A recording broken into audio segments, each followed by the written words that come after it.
En el nombre del Padre, del Hijo y del Espíritu Santo. Amén. Dios Todopoderoso, gracias. Gracias.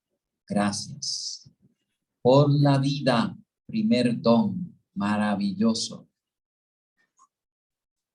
Gracias por la fe. Otro don extraordinario.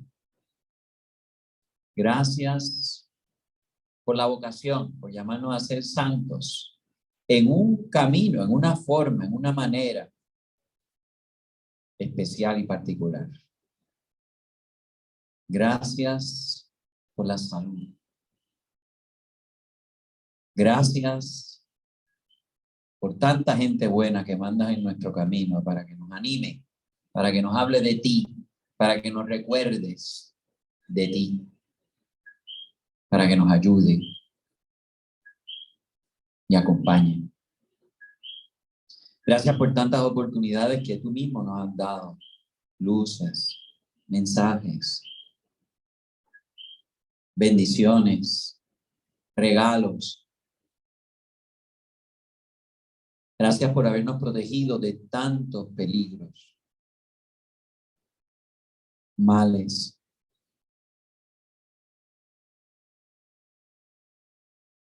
Y gracias por esta oportunidad que nos da de descubrir en tu palabra siempre actual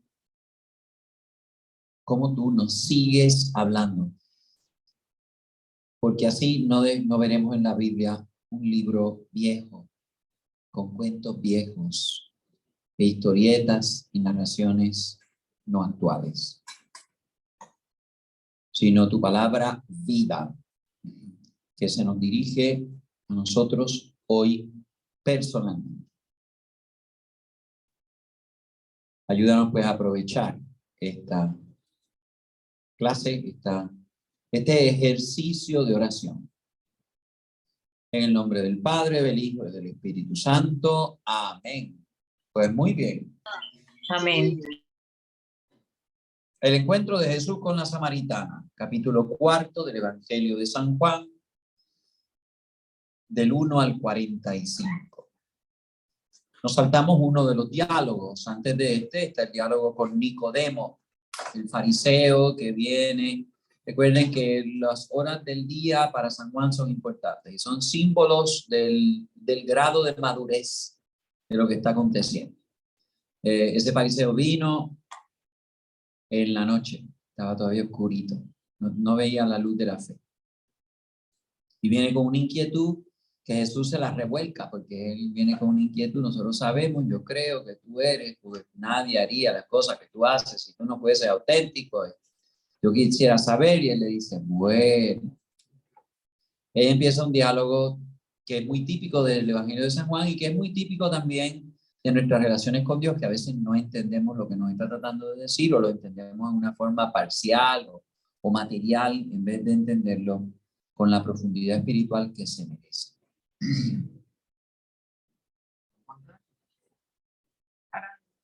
Qué bueno que ha entrado uno que recién llegó de Chicago y está medio matatao, pero nada.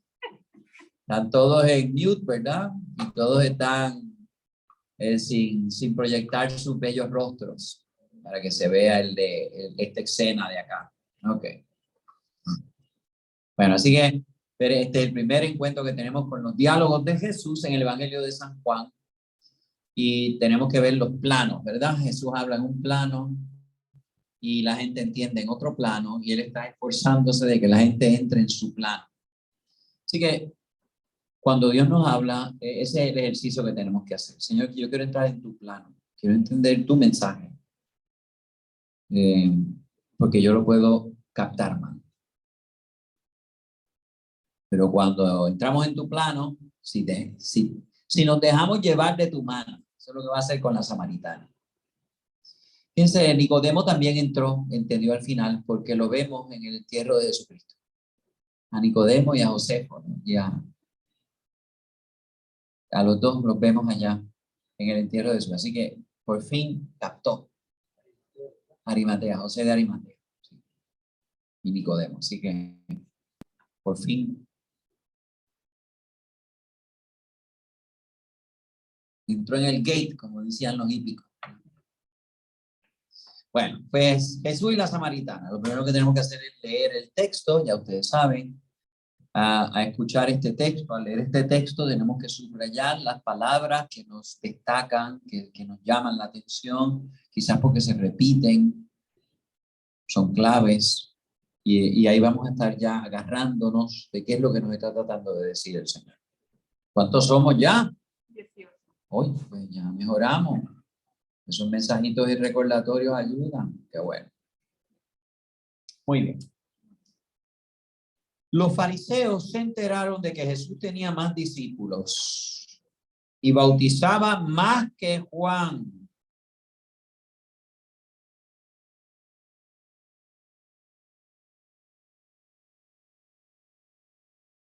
En realidad, él no bautizaba personalmente, sino sus discípulos. Aunque ustedes no se habían percatado de que Jesús bautizaba gente, o que los discípulos bautizaban gente en nombre de Jesús. ¿Viste? ¿Cuántas veces yo he leído el Evangelio de San Juan? Y eso no nos habíamos percatado de eso. Más que Juan. Y bautizaba más que Juan. Pero entonces el discípulo, el autor dice, no, él no bautizaba personalmente, sino sus discípulos.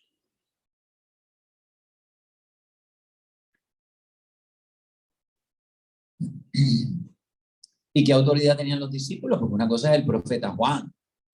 ¿Y ahora quiénes son los discípulos?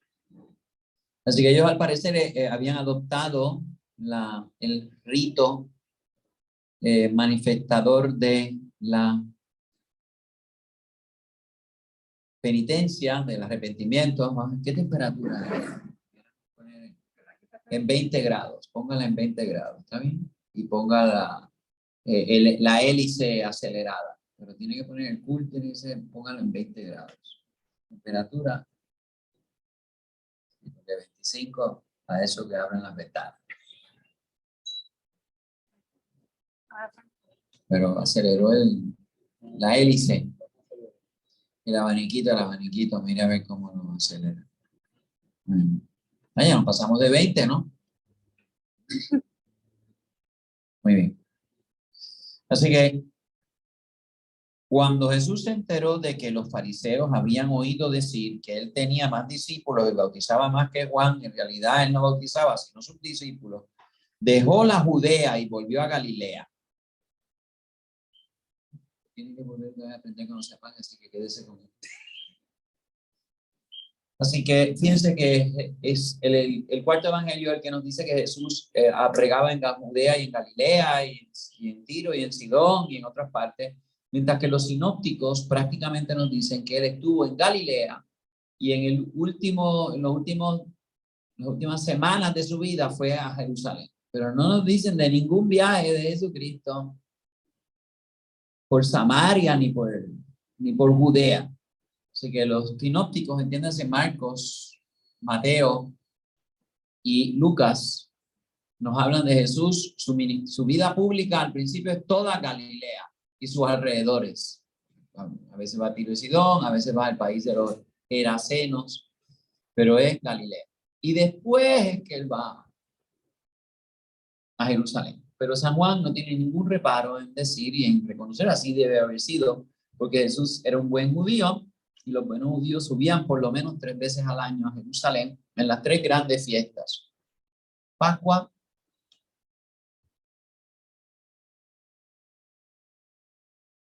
Pentecostés y la fiesta de los tabernáculos, que nosotros no la tenemos no la heredamos en la liturgia católica, pero las otras 2 sí las heredamos.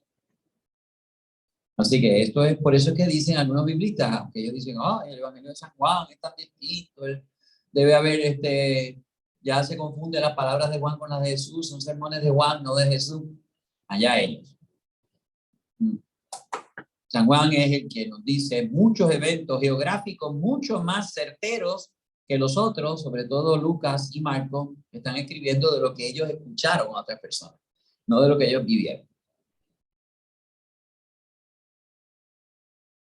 Dejó a Judea y volvió a Galilea, pero para eso tenía que entrar o atravesar Samaria. De hecho, fíjense, hay distintas formas de hablar de esa región. Samaria, ahí dice Samaria, ¿verdad? Samaria, Samaria, samaritano. Es como están traduciendo palabras extranjeras, ¿verdad? Aramea en este caso. Pero yo suelo llamarlo Samaria. Samaria. Llegó a un pueblo de Samaria llamado Sicar, cerca del terreno que Jacob dio a su hijo José.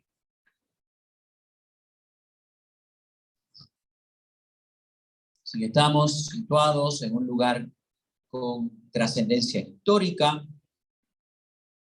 Sicar, donde Jacob le había dado a su hijo José un terreno. Así que el amor predilecto de Jacob por su hijo predilecto, José. Así que es un lugar asociado a los patriarcas que se habían encontrado con Dios. Sobre todo Jacob había tenido unos encuentros bien de cercanos con Dios que lo transformaron. Incluso le transformaron el nombre, se empezó a llamar Israel. Allí se encontraba el pozo de Jacob. Así que han llamado, ¿verdad? Porque había recuerdos de ese evento antiguo. Los samaritanos, ¿quiénes eran? Los samaritanos eran unas poblaciones que al parecer los asirios, cuando deportaron a las tribus del norte, lo que sería Samaria y luego Galilea, pues trajeron otras gentes a vivir allí. Los incas hacían lo mismo, dicho sea de paso. Ellos deportaban poblaciones de indios que se le habían resistido, los deportaban, los arrancaban de su tierra y se los llevaban a otro lugar y no traían otras tribus de indios y las ponían en ese terreno. Era una forma de destruir los vínculos de un pueblo con sus dioses, con sus lugares sagrados y demás. Pero entonces los samaritanos no, al parecer conocían algo, todavía existen algunos poquitos samaritanos, dicho sea de paso, han sobrevivido la seca y la Meca. Ellos no son judíos, tienen una religión un poco extraña, parece un judaísmo primitivo. Tenían un templo distinto, ahora no tienen templo. Porque ese templo que lo habían construido los reyes, cuando se separaron el reino del sur, Judea, de las tribus del norte, aquel reino se llamó Israel, pues los reyes de allá del norte, porque no querían que las tribus siguieran yendo a Jerusalén, era el único santuario autorizado, por así decir, por Dios, donde se llevaban a cabo los sacrificios, pues para que, ya que ellos se habían separado, no querían que la gente siguiera en peregrinación religiosa a Jerusalén, que seguía siendo la capital del único reino que quedó, que fue el de la tribu de Judá, por tanto se llama Judea. Pues entonces, ellos hicieron otro templo, y esto va a salir en el diálogo. El templo de Samaria. Y en el templo de Samaria ellos tenían su culto y tenían unos sacerdotes falsos, ¿verdad? Y allí pusieron un becerro de oro y todo eso, así que fue un culto idolátrico. Así que los judíos tenían un particular odio contra los samaritanos porque no eran buenos judíos, así que si no observaban la ley. Yo no conozco muchos de los samaritanos, así que no sé cuáles son sus sagradas escrituras, no sé si ellos tenían el Pentateuco quizás, los primeros 5 libros de la ley. Pero hay mucho de números y levíticos que tienen que ver con los sacrificios en el templo, así que no sé qué es lo que tengo. Al parecer son monoteístas, pero tienen unas tradiciones medio curiosas. Y los judíos pues los rechazaban casi como unos gentiles, como unos paganos. Y había una particular animosidad entre los samaritanos y los judíos porque cuando los judíos que venían de Galilea, que queda al norte, y tenían que cruzar por Samaria, que era el espinazo de las montañas que se llamaba Efraín también, eso se llama Tuvo distintos nombres en distintas épocas. Hoy día es parte de lo que se llama el West Bank, que los israelitas han ocupado. Pues en esa región, pues no les gustaba que los judíos pasasen en peregrinación a Jerusalén por ese lugar. Y sabemos en los evangelios sinópticos que Juanito y Chaguito se enfogonaron porque una vez Jesús pasaba por uno de esos pueblitos y no lo quisieron recibir, y entonces ¿qué hicieron ellos? Ellos le sugirieron a Jesús que bajaran unos rayos, relámpagos del cielo para matar, achicharrar a los samaritanos que se habían portado mal y no querían dejar que Jesús pasara por allí porque iba al templo de Jerusalén. Así que ese episodio no sale en Juan porque ya Juan está tan convertido y tan amable, y el que no quería retratarse cuando él estuvo. Se tiene que aplicar power y cool. Son las dos cosas. El chinita. Ok. Así que estamos ubicados ya en Samaria, que queda entre Galilea, que queda al norte, y Judea, que queda al sur. Ese territorio que es una parte de la montaña. Okay. Y la gente a veces iba por el lado del Jordán. El lado del Jordán era el lado más bajo, ¿verdad? Porque el Jordán va bajando, bajando, bajando hasta llegar a debajo del nivel del mar, ¿verdad? Era el lado caliente, diríamos. Así que había dos formas de llegar de Galilea a Jerusalén. O bajar por el río Jordán hasta llegar a Jericó y entonces volver a encaramarse en la montaña, o seguir por la montaña. Cuando la Virgen fue a visitar a su prima Santa Isabel, y estaba en Nazaret, lo más seguro cogió la ruta de Samaria. Era la ruta de la montaña, era como la carretera esa que había en Puerto Rico. No, es la montaña esa que va por toda el espinazo de la montaña, de la carretera central, pero no de San Juan a Ponce, sino la carretera de la divisoria, ¿no? Que hicieron una vez, el turismo puertorriqueño hizo como una ruta que va pues por todo el espinazo de la cordillera central. La ruta... La pequeña. La pequeña, dice. No, la pequeña es entre Cuamo y hay Bonito y Cuamo. Esa es la ruta número 1, pero quizás han incluido esa, ¿verdad? Esa parte de esa, pero es la de la cordillera, la panorámica. Esa misma, sí. Pues un poco la Virgen y Jesús en algunos momentos, para ir de Galilea a Jerusalén, cogían la panorámica y pasaba precisamente por Samaria. ¿Ok? Muy bien. Así que, y esto es lo que nos están diciendo aquí. Así que abandonó Judea y se dirigió nuevamente a Galilea, y que escogió la ruta panorámica. Así que escogió pasar por Samaria. ¿Ok? Y pasa por este lugar donde había ese recuerdo del patriarca de Jacob. Y se sentó tranquilamente porque estaba cansado junto al pozo. Pozo, un lugar muy importante en lugares tan desérticos y tan secos como eso, ¿verdad? Así que era un lugar donde había vida y se podía dar vida a los demás, un pozo. Y entonces, de paso, esta escena le encantaba a Santa Teresa, y cuando ella se metió a monja, se llevó de la casa de sus papás la pintura de Jesús con la samaritana al pozo. Y todavía usted la puede ir a ver cuando van a Ávila conmigo. Pues entonces en el monasterio de la Encarnación, allí se puede ver la pintura que trajo Santa Teresa de esa casa de su papá, de el pozo, de Jesucristo en el pozo, hablando con la samaritana, porque ella se identificaba mucho con ese escena. Ok. Era mediodía. Tan, tarán, tan. Mediodía es el momento donde el sol está más alto. Así que al decirnos Juan era mediodía, quiere decir que esto es un momento importantísimo. Hay mucha luz en este encuentro. Aquí va a estar la claridad para llegar. Una mujer de Samaria llegó a sacar agua. Fíjense que no nos dan el nombre de estas personas.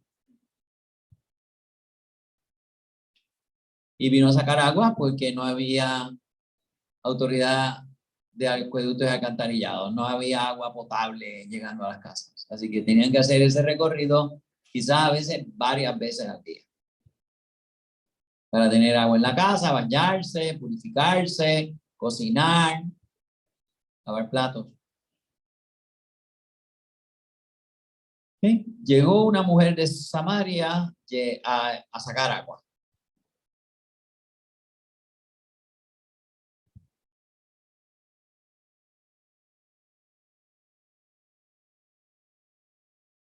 Jesús le dice, la iniciativa es de Jesús, está cansado junto al pozo. Por lo que sabemos después, los discípulos habían ido a comprar algo al 7-Eleven. Primero chequearon en el Google Maps y encontraron un 7-Eleven por allí y se fueron a... Y mientras estaban haciendo esta diligencia, ¿por qué pasó esto? Así que ellos también estaban hambrientos. Jesús estaba cansado. Jesús le dice, dame de beber. Aquí otra vez hay que conocer, como lo ha conocido don Efraín por leer ese libro tan espectacular, y también don Juan Carlos Martín Descalzo, que como es común entre los musulmanes más estrictos, que las mujeres musulmanas no hablan con nadie que no sea de su parentela, y los judíos ortodoxos también, dicho sea de paso. Cuando usted ve a una mujer con la cabeza afeitada y con peluca en un aeropuerto de Nueva York, andando detrás de un hombre con un sombrerito negro, unos risitos guindando y vestidos de negro, esos son los judíos ortodoxos. Y los judíos ortodoxos, la mujer va con los hijos atrás, siempre detrás del macho, ¿verdad? Que va adelante. Y ellas no pueden hablar con nadie que no sea su marido o un pariente. Así que no se ponga a hablar con la señora. Ay, la verdad que usted es una señora ortodoxa. No se le ocurra decir eso porque va a dar media vuelta el marido y le va a dar una bofetada. Y los musulmanes ni se diga, ¿verdad? Así que ellos Sí, esa era la norma que había. Es decir, las mujeres no bregaban con gente distinta de su barrio ni nada de eso. Y las samaritanas, los samaritanos usualmente no tenían ninguna relación con los judíos. Y menos una mujer samaritana con un judío desconocido. Así que Jesús toma la iniciativa que está rompiendo las costumbres de su época.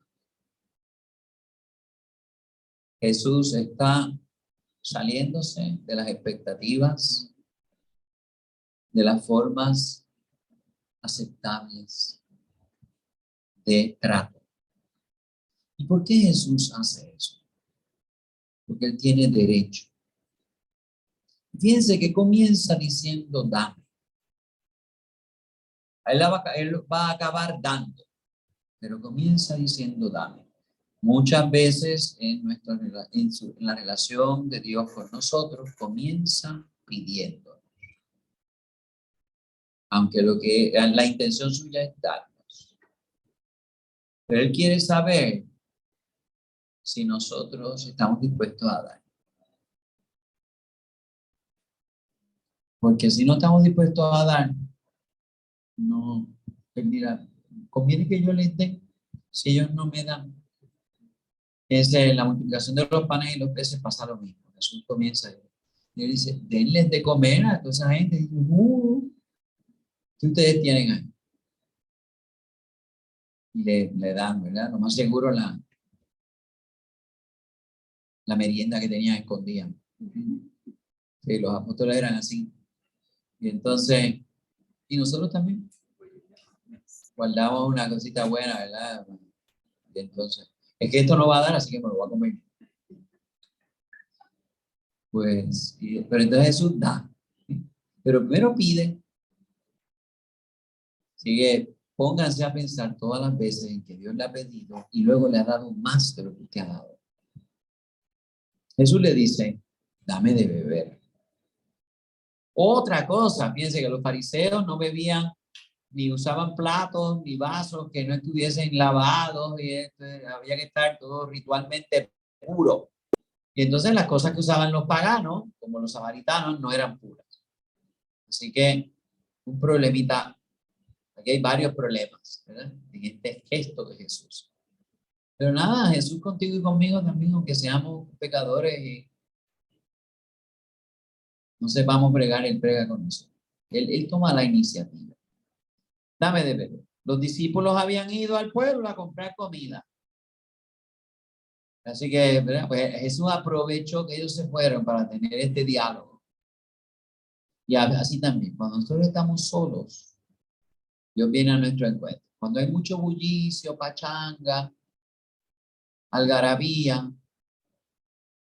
no sentimos necesariamente a Dios. Pero en este momento de tranquilidad, pudiéramos decir, Jesús aprovecha. Le responde la samaritana. ¿Cómo? ¿Tú que eres judío? Don Pedro, estamos. Capítulo 4 de San Juan, ya lo encontró. Capítulo 4, estamos en el versículo 8, 9. Le responde la samaritana. ¿Cómo tú que eres judío me pides a beber a mí que soy samaritana? Los judíos no se tratan con los samaritanos. Así que aquí hay una separación. Jesús viene a traer unidad, reconciliación. Viene a reparar las separaciones.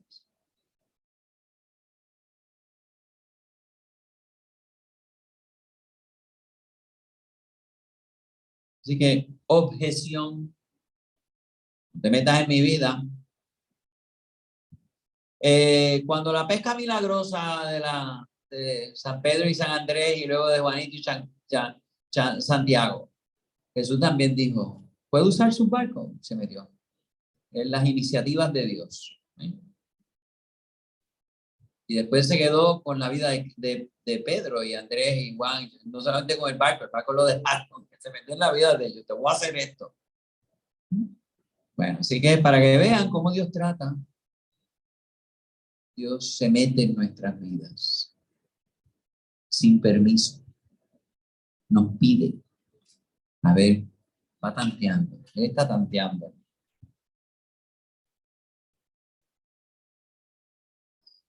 Y dice Jesús, si tú conocieras el don de Dios y quién es el que te pide de beber, tú le pedirías a él y él te daría agua viva. Para nosotros las aguas vivas, yo cuando era chiquito y nadaba allá en el Navy Beach de Puerta de Tierra, las aguas vivas eran esas que me picaban, ¿verdad? Y me hacían coger, ¿verdad? Una alergia y me tenían que poner un jabón para quitarme el picor que me daba el agua viva. Pero esta no es hacia esa clase de agua viva. Estas no son esas aguas vivas. Agua viva quiere decir manantial. Eso es lo que quiere decir agua viva. Un manantial. No piensen. Sí, que es un agua clara, limpia. Eso es un agua viva. Que fluye, que está corriendo, ¿verdad? No es un agua en poza. ¿Ven? Distinto del pozo donde él está. Así que ella está en un mundo material.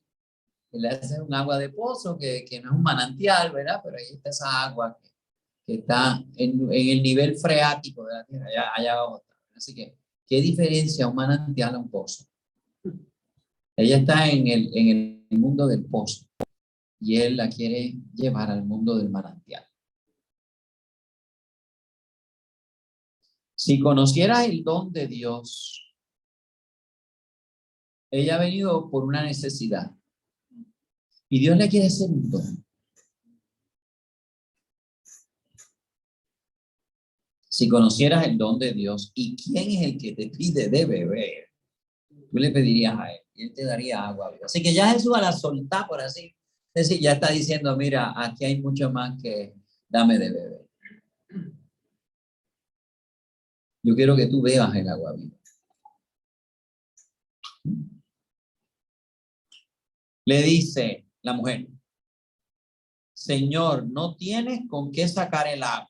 El pozo es profundo. ¿Dónde vas a conseguir agua viva? ¿Cómo va a ser esto posible? Le dice la Virgen al ángel, ¿verdad? Si yo no conozco varón. Así que tú estás pidiendo algo un poquito difícil. Para llegar al pozo hay que traer un balde con una soga. Y tú no tienes ni balde, ni soga, ni vaso. Vas a beber en un vaso usado por los samaritanos. Además que yo traje el balde, pero no traje el vaso. Señor, no tiene. Entonces, mire, primero, tú judío, ahora Señor, un poquito más de respeto. Pero esto no es Kyrie, esto no es el Señor, esto es Mister. Tú judío, ahora Señor. ¿Dónde vas a conseguir agua viva? Entonces ella se percata de que él le está ofreciendo algo más que el pozo. Y por eso es que le pregunta. Padre, Ajá. ¿Qué pasó? padre, disculpe. Ajá, doña María, dígame. ¿Qué pasó? Ah, nada, nada. Fue que habló sin querer. Ok. Yo creía que es que no había entendido algo de lo que estamos diciendo. Okay. Así que, Señor, no tienes con qué sacar agua. El pozo es profundo. ¿Dónde vas a conseguir agua viva? Yo sé que aquí, en este pozo, no hay Padre, agua. disculpe, es que no, es que el video está detenido, está frisado. Y aparte Está de eso, la congelado voz, el... la, Ay, Dios mío. la, Tiene que hacer. Abre. A Abre ver, la mano. saludos. ¿Está congelado la transmisión o pues el problema es con el receptor de doña María Quiñones? Sí, yo, es que yo lo también veo la bien, voz padre. se va, Así que la voz se el va, no le problema es suyo, escucho. doña María Q, no es de la grabación ni de los La demás. transmisión, sí, el video está congelado, pero la voz suya se va. Sí, debe ser con María. Está viendo bien. Estamos oyendo. Sí. Todo el mundo está Escuchamos. contestando que se está viendo bien y se está oyendo bien. Y todo el mundo quitó el mute y ahora hay un revolú Bueno, de yo apenas gente. lo oigo. Bueno, pues no sé qué puedo hacer porque yo estoy. Cambiar de iPhone, O salí y entra. sal y entre, sal y entre. Para que no se pierda la samaritana. Usted está en el pozo, los demás están en agua viva. Está bien, Ok. está bien, no Salga se y entre otra preocupe. vez. El problema Muy es bien. mío. Ok. Muy bien. Sí, son problemas técnicos, ¿ok? De todos estos artefactos que fallan, que son flojos, aunque hacen maravillas. ¿Quién diría, verdad? Yo cuando veía los Jetsons, veía, ¿verdad? ¿Verdad? Que ellos hablaban y el teléfono era así. Yo digo, ay, mira, ya estamos en la época de los Jetsons. Sí, wow. Los Picapiedras no. Dick Tracy también hacía eso. Lo que pasa es que yo no era de Dick Tracy. No. Yo era de los supersónicos, como se llamaban en español. Los supersónicos, los Jetsons. ¿Ustedes llegaron a ver los supersónicos? Ay, perdón, Pedro, ¿no? Pedro no conoció a los supersónicos, a los Jetsons. ¿Los conociste? Un poquito. Ok. Estoy preguntando las edades de la gente. Lo que estoy haciendo. Ok. Así que los de los 50 más o menos. Y uno de los 40, pues, también. Muy bien. Por lo menos conocen a un Popeye que no es un restaurante. Donde se come pollo. Sí, a los niños, a un jovencito monaguillo le dije, bueno, esto es como Popeye. Y me dijo, ay, eso es un restaurante. Y dice, no, Popeye es un señor que comía espinaca. Cuando comía espinaca, cogía fuerza. Pero ellos no habían oído de ese Popeye.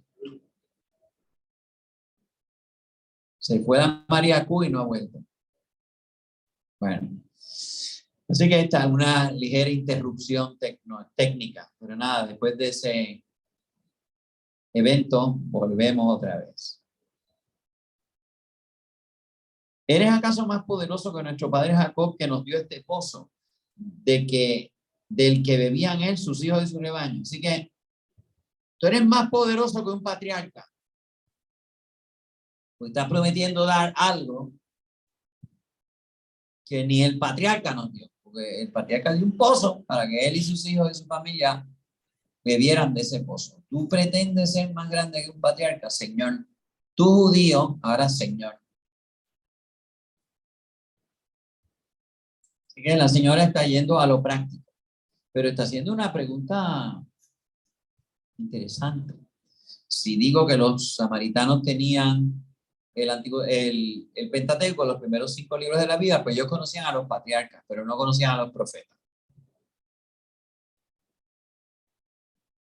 Le contestó Jesús: el que bebe de esta agua, de este pozo, vuelve a tener sed. Quien beba del agua que yo le daré, no tendrá jamás sed. Ahí empieza Jesús. Sigue escalando. Primero, si tú supieses quién te está hablando, tú le pedirías agua y él te daría agua viva. Una promesa. Y luego, es más, el agua viva que yo voy a dar quita toda la sed.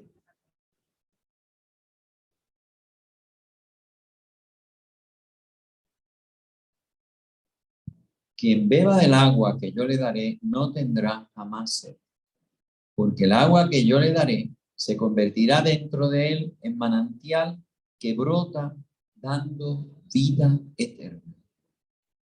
Así que el beber de esta agua viva va a traer vida eterna. Brota, convertirá dentro de él en manantial. Así que fíjense lo que le acaba de decir Jesús a la samaritana. Cuando yo te dé del agua viva, tú tendrás un manantial dentro de ti. Y ya no tendrás que venir al pozo, porque ya tú tendrás el manantial donde brotará el agua dentro de ti.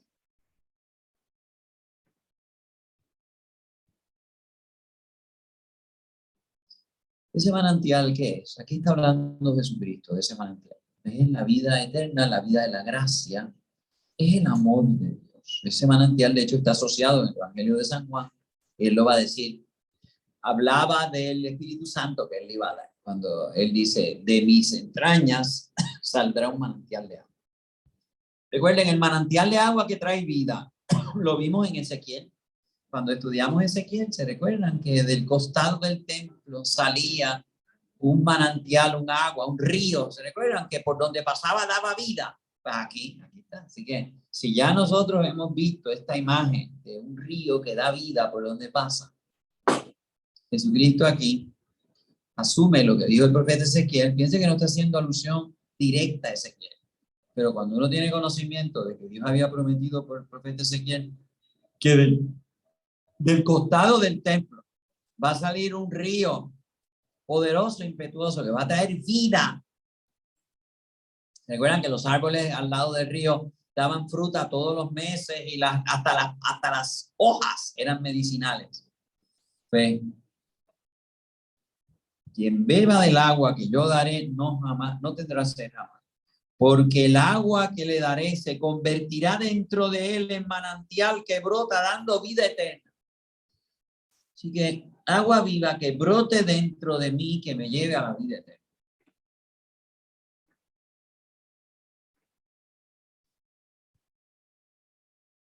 Así que ahí, ahora la mujer está, wow. Primero dice, ¿cómo tú me vas a dar? ¿Cómo tú? Y ahora le dice a la mujer, Señor, dame de esa agua, para que no tenga sed y no tenga que venir a casa. Así que tú vas a resolver un gran problema. No voy a tener sed y voy a tener el agua dentro de mí. Está mejor que instalada por...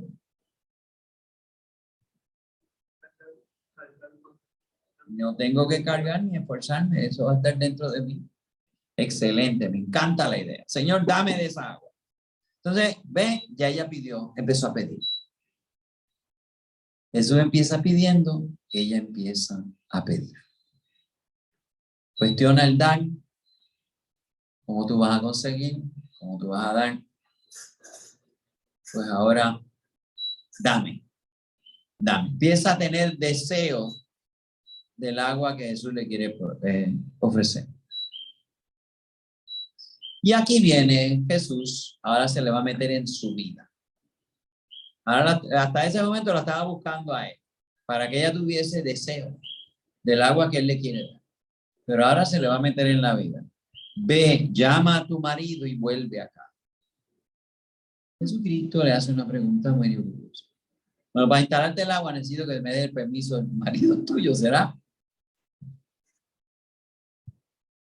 Yo creo que para que reconozca sus pecados. Ah, bueno, sí, eso es lo que va a pasar. Eso es lo que va a pasar después, pero aquí ve, llama a tu marido y vuelve acá. Le contestó la mujer, no tengo marido. Yo puedo decir por mí misma, si me instalan el agua. No tengo marido. Le dice Jesús, y ahora tienes razón al decir que no tienes marido, porque has tenido 5 hombres y el que tienes ahora tampoco es tu marido. En eso has dicho la verdad. Así que Jesucristo, judío tú, Señor tú, ¿quién tú te crees? Más grande que los patriarcas. Ay, dame, me gusta esa promesa que tú estás haciendo. Pero antes de yo darte, tú tienes que aceptar una cosa. 5 hombres en tu vida. Y el que tienes ahora tampoco es tu marido. Así que esta mujer ha estado en una vida un poquito difícil, en una vida un poquito inmoral, impropia. Es una pecadora, en otras palabras. No solamente es una samaritana, es una pecadora. Porque ha estado, pues, fornicando por ahí.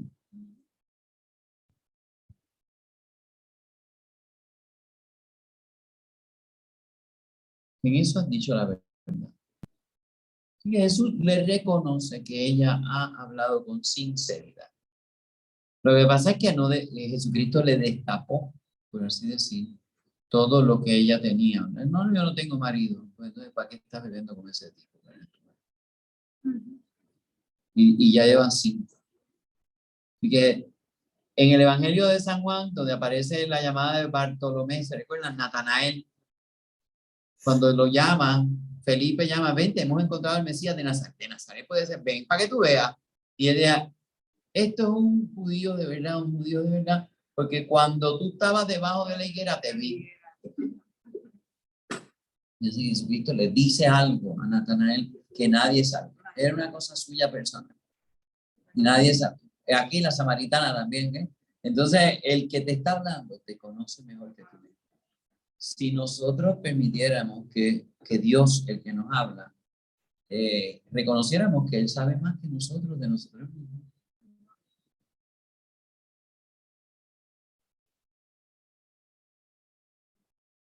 A veces creemos que hacer una oración es hacer, ay, pues Dios me debe agradecer. Es que cuando tú vas, Él ya viene. Él te conoce mejor que tú mismo. Qué precioso. Señor, veo que eres profeta. Así que un extraño, te crees más grande que un patriarca, ahora veo que eres un profeta.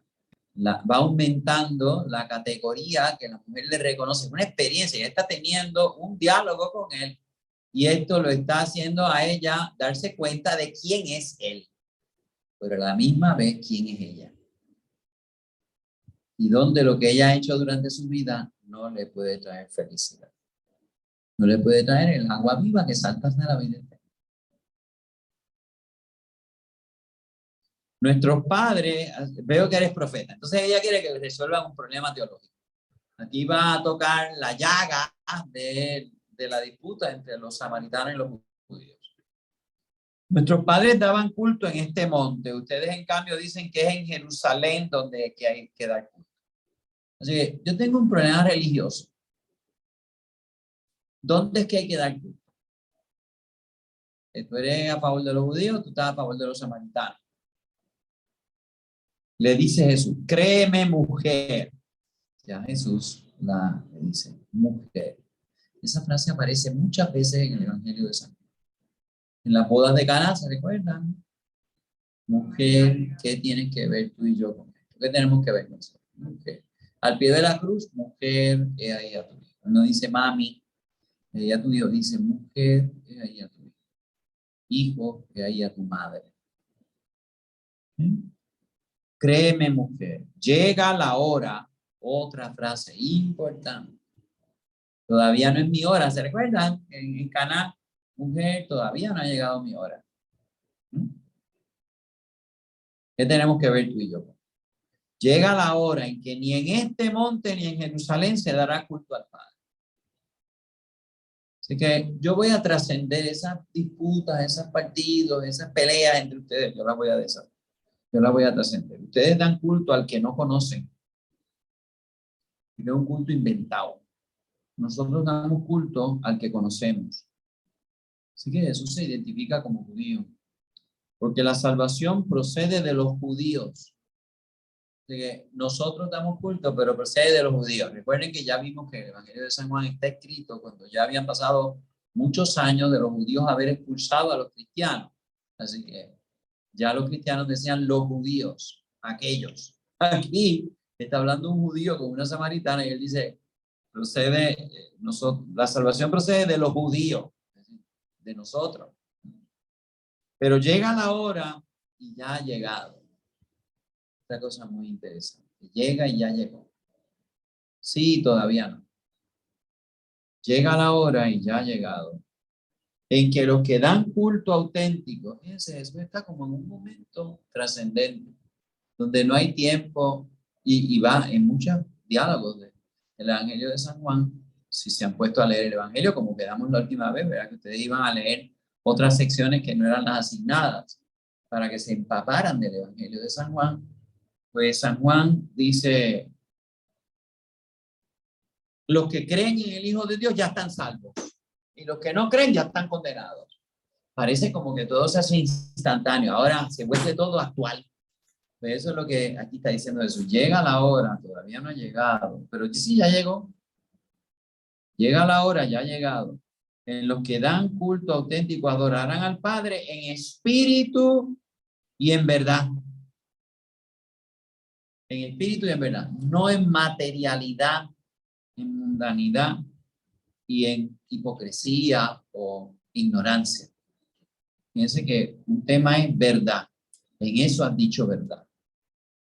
Aquí dice, pues va a llegar un momento en que ni aquí ni en Jerusalén, ese es el momento del culto cristiano, que se le adora a Dios, pero no en un lugar en particular.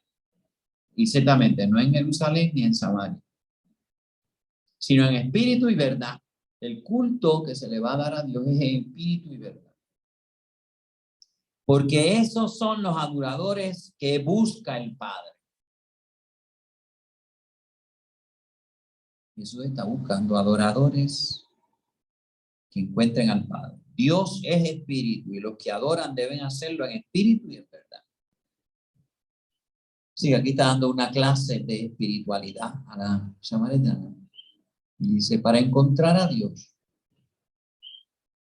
tú tienes que adorarlo en espíritu y verdad.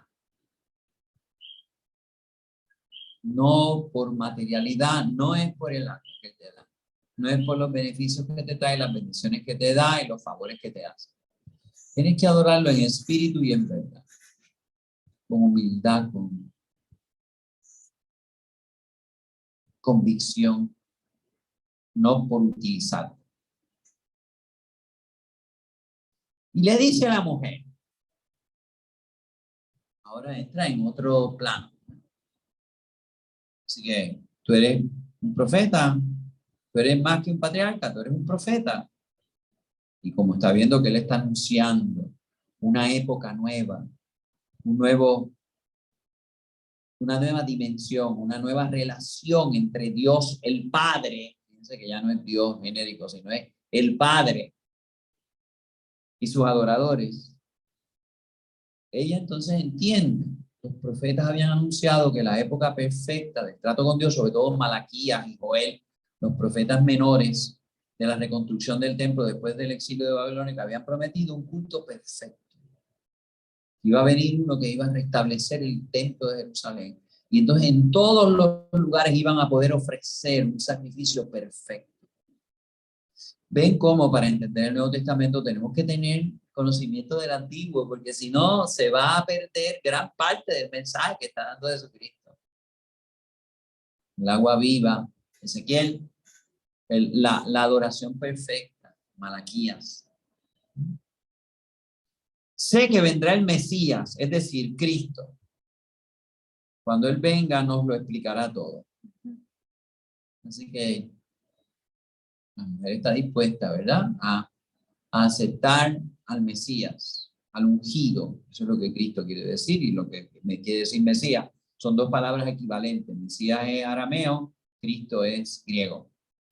Cuando Él venga nos lo explicará todo. Jesús le dice, yo soy. Nombre de Yahvé, yo soy. Yo soy. El que habla contigo. Entonces, si tú aceptas lo que tú eres, si tú reconoces tus pecados, tus miserias, si tú dices verdad sobre tu propia vida y tus pecados y tus fallas y negligencias y demás, te vas a poder encontrar con el Dios de la verdad y le vas a poder ofrecer culto en espíritu y verdad. Y vas a entender lo que ahora no entiendes. Yo soy el que habla contigo. Así que, ven, estábamos esperando cuando Él venga, pero es que ya llegó la hora. Viene la hora y ya llegó.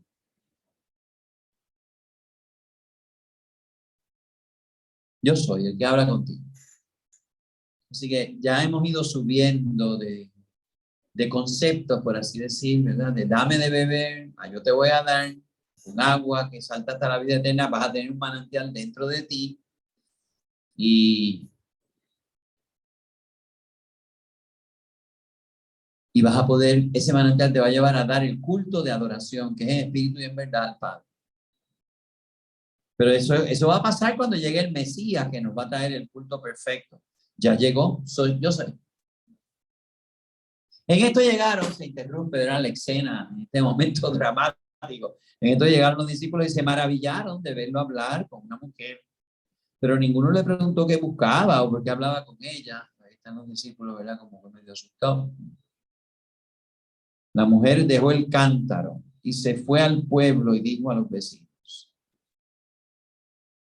Así que ahora se vuelve la apóstol de Jesucristo. Jesucristo le ha dicho la verdad, es una verdad fuerte. Ella ha estado buscando el amor de su vida y no lo ha encontrado hasta que se encontró con Jesucristo. Ese es el que le va a dar a conocer y le va a explicar todo. Piense que eso es lo que ella va a decir, ¿verdad? Este me ha explicado, este me ha dicho la verdad que nadie me la había dicho antes. Así que encontrándose con Dios, San Juan Pablo II insistía mucho en eso. El hombre solo se comprenderá a sí mismo cuando se encuentre con Cristo. Porque por Cristo ha sido creado y para eso ha creado.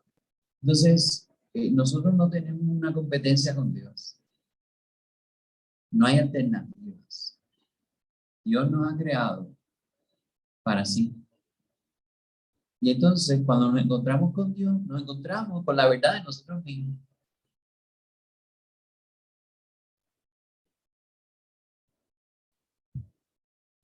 Ninguno le preguntó qué buscaba. La mujer dejó el cántaro y se fue al pueblo y dijo a los vecinos, vengan a ver un hombre que me ha contado todo lo que yo hice. Se ve que no tenía delicadeza pastoral porque va y se siente ofendida y va y se siente ¿verdad? Acusada, ¿verdad? No, anda en verdad. Y por eso no tiene pelos no hay que disimular ni nada de eso. Este hombre, vengan a ver un hombre que me ha contado todo lo que yo hice. Fíjense, es una admisión ante el pueblo, ¿sí o no? Si ellos tienen que haberse percatado, ¿verdad? De los 5 machos de esta señora, ¿verdad?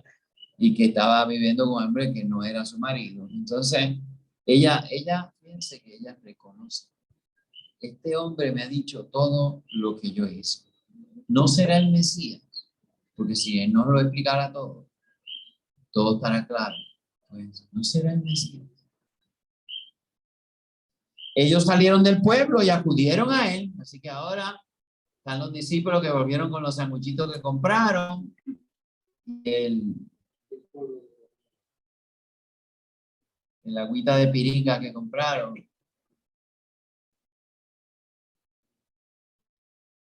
Entre tanto, los discípulos le rogaron, come, maestro, come. Ellos están todavía en el plano de la come. Él acaba de darle una oportunidad a una pecadora de encontrarse con el verdadero amor y ellos están come. Yo tengo un alimento que ustedes no conocen. Ah, mira, fíjense que aquí hay bebida y alimento. Aquí hay una resonancia eucarística, ¿sí o no? Que hay bebida y alimento. Yo tengo un alimento que ustedes no conocen. Así que el sanguchito que te trajimos no te lo vas a comer. O le habrán traído a alguien de comer, comentaron los discípulos. Es que ya comió, ya no tiene hambre, por eso no quiere comer. ¿Verdad? Los discípulos están pelitos, ¿verdad? No han entrado en captar lo que está pasando. Jesús les dijo, mi alimento es hacer la voluntad del que me envió y concluir su obra. Así que el alimento para Jesús es hacer la voluntad del que me envió, del Padre, y concluir su obra, llevar a término, dar fruto. Ese es el alimento. Yo vivo de eso.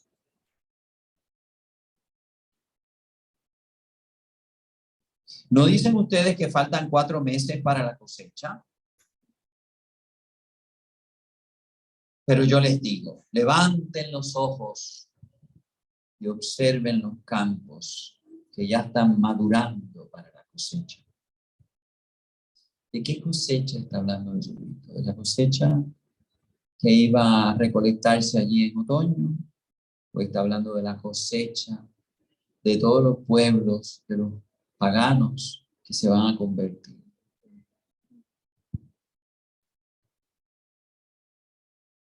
El segador ya está recibiendo su salario y cosechando frutos para la vida eterna. Agua para la vida eterna, frutos para la vida eterna. Así lo celebran sembrador y segador. De este modo se cumple el refrán. Uno siembra, otro cosecha. Yo los he enviado a cosechar donde ustedes no han trabajado. ¿Y qué es esa cosecha donde ustedes no han trabajado? ¿Sí? La conversión de toda esa gente que el Señor ha estado trabajando con su gracia invisible. Otros han trabajado y ustedes recogen el fruto de sus esfuerzos. Yo siempre digo, aquí en la gruta, los que vinieron antes fueron los que Don Ángel regalaron esta propiedad, construyeron la ermita, el Via Crucis, la gruta, después otros construyeron el templo y estas facilidades. Nosotros hemos disfrutado, estamos disfrutando el fruto de los esfuerzos de otros.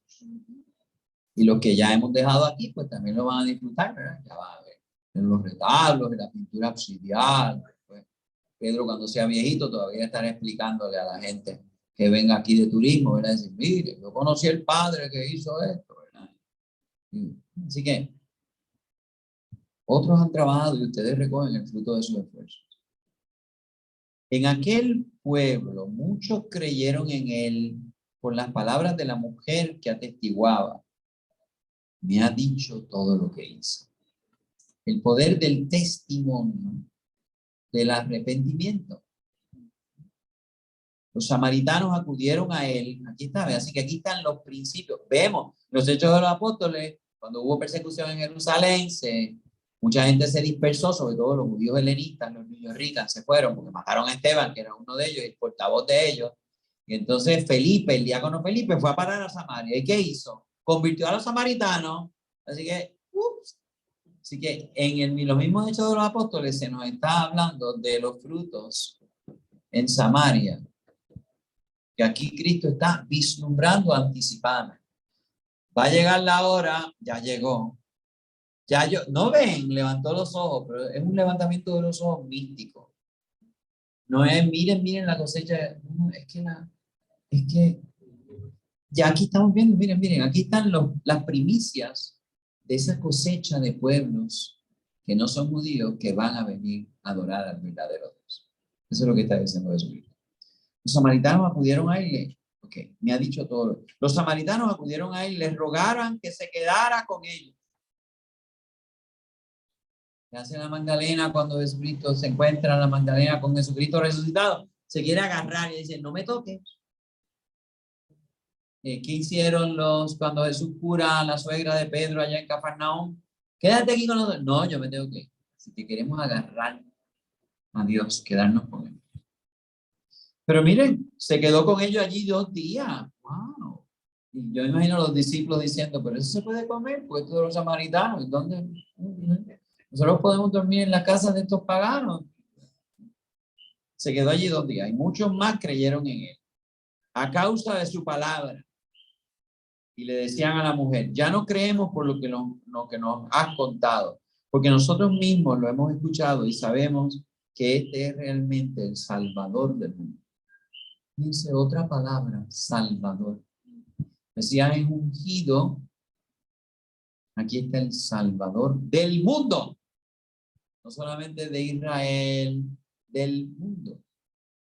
Y ya nosotros lo hemos, así que estar con Jesús nos transforma, nos convierte. Excepto a Judas Iscariote, algo le pasó. Tuvo y no se convirtió. Así que no podemos creer por lo que nos hayan contado. Tenemos que tener experiencia personal.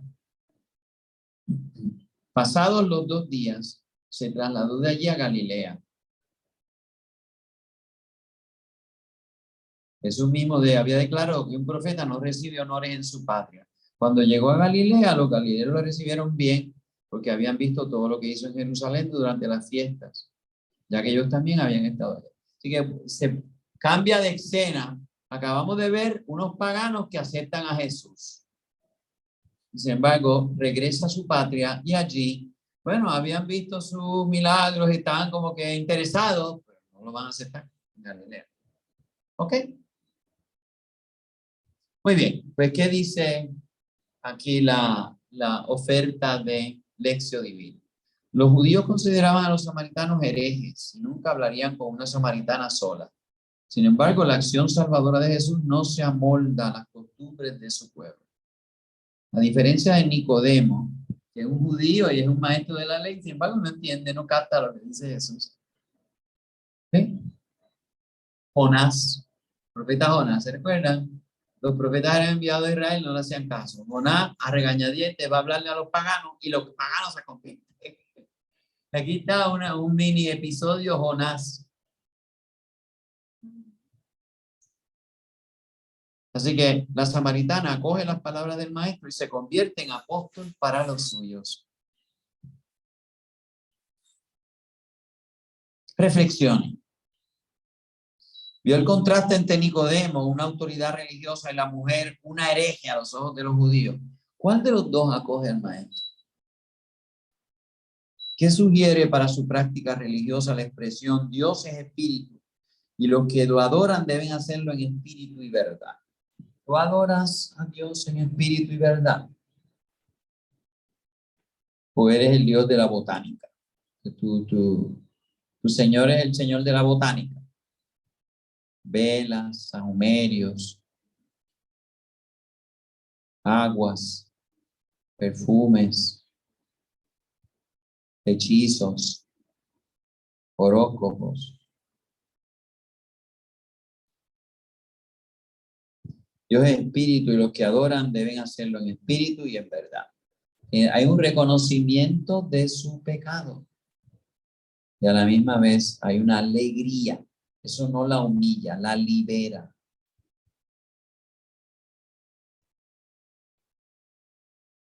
Ore, todos tenemos prejuicios. Tú conoces los tuyos. Hay otra pagana, ¿se recuerdan? La que tenía la hija endemoniada, allá en cerca de Tiro, se le acerca a Jesús y dice, por favor, libera, y Jesús no le hace caso, sigue por ahí. Por favor, se le tira al frente, por favor, mira, mía. Y el apóstol dice, yo no he venido a predicarle a los paganos, he venido a predicarle a los hijos de Israel, y sigue hablando de los apóstoles, mira, atiéndela, que este señor está gritando por ahí, ¿verdad? Y por fin dice, es que yo no le doy el pan de los hijos a los perritos. Sí, pero los perritos comen pan.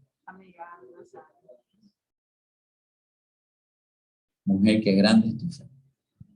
Así que ahí también vemos un evento parecido a esto. Era una transformación, ya no de Cristo, ¿verdad? Como dicen las feministas, que la mujer convirtió a Cristo, ¿verdad? Y la sacó de su misoginismo. Todos tenemos prejuicios. Pida luz para reconocerlos y superarlos. Rece también para que dentro de la iglesia no haya prejuicios, sino comprensión y acogida para todos. Sí, pero no es cuestión de, ay, yo tengo 5 maridos y el que tengo me voy a quedar con él sin casarme. No, no es cuestión de quedarte en tu pecado. Si tú te acoges al abrazo de la iglesia es porque te has convertido de tu pecado.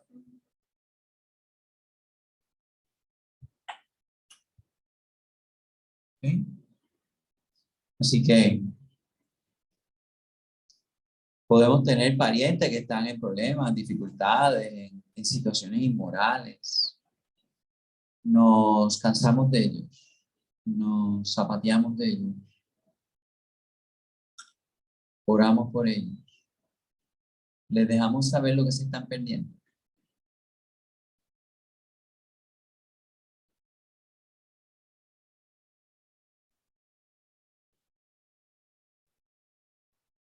Aquí, ¿verdad? Pues ya esto está bastante modernizado, esta ley divina. Promueve el reconocimiento de la labor femenina en su comunidad, tanto social como eclesialmente. Ay, bendito, ¿verdad? Bendito. Aquí las ministras de la comunión. ¿Y quién brega con? Sí, sí. Yo a los monaguillos los dejé todos varones porque si no iban a ser también una minoría. Venían todas estas nenas a invadir, para eso estaban las bernarditas, ¿verdad? Pero las mujeres en la gruta hacen y deshacen, ¿sí? ¿Sí? Con la venia del párroco, ¿verdad? Pero no tienen ninguna desventaja, creo yo, ¿verdad? No sé.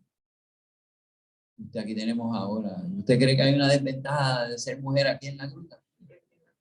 ¿Usted entiende que no? Gracias. Pues yo entiendo que no, pero por si acaso me avisa.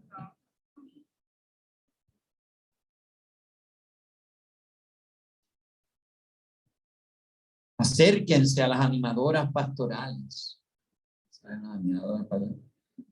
A las responsables de liturgia, de coro, de limpieza de su parroquia. Agradezcan el servicio que prestan a la comunidad. Bueno, pero eso es un plano muy bajito. Yo creo que aquí es el alma.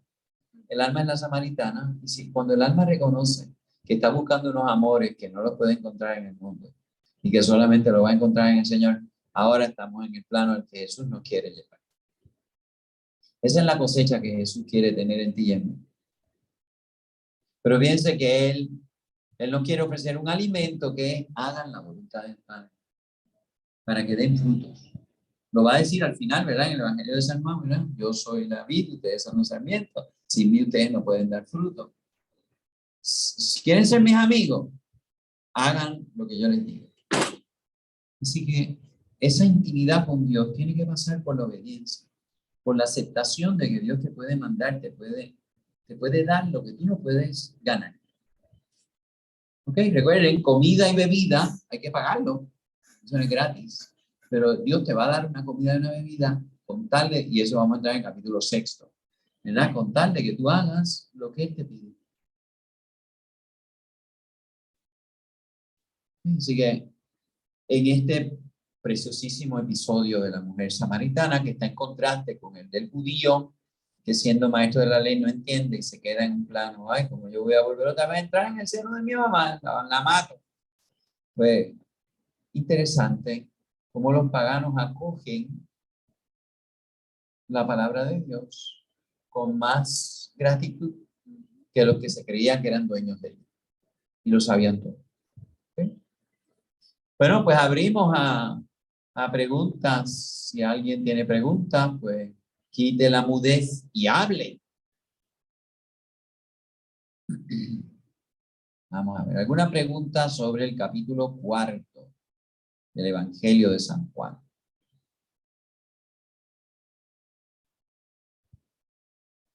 Y fíjense que el capítulo 4 no acaba ahí, nosotros lo concluimos, pero luego viene la sanación del hijo del funcionario real, que no necesariamente es un buen judío.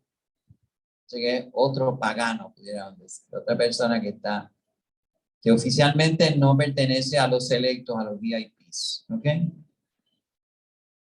Así que viene otro episodio de creer en Jesús, de confiar en Jesús y de ver la transformación que Jesús obra cuando confiamos en él. Ahí sí, ya se acaba el capítulo 4 de eso. Pero alguna preguntita del episodio de la Samaritana.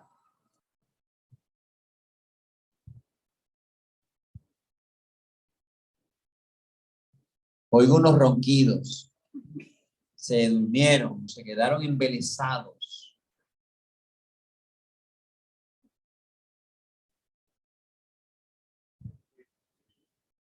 Don Pedro, ¿qué pasó? Es que no he entendido lo que tú... Claro, el agua viva es el Espíritu Santo. Sí, sí, es el amor de Dios, que el Espíritu Santo se vuelve un manantial dentro de ti, dentro de ti, efectivamente. Así que acaba Jesús, ¿verdad? Diciéndole, yo te voy a dar esa agua, y esa agua viva es el Espíritu Santo, que será un manantial que brotará dentro de ti. Más adelante en el Evangelio de San Juan, el mismo San Juan explica, de mis entrañas manarán aguas que saltan hasta la vida eterna, y dice, hablaba del Espíritu Santo que él le iba a dar a los apóstoles. Así que más adelante en el Evangelio te describen quién es esa agua viva que trae la vida eterna consigo, y es el Espíritu Santo.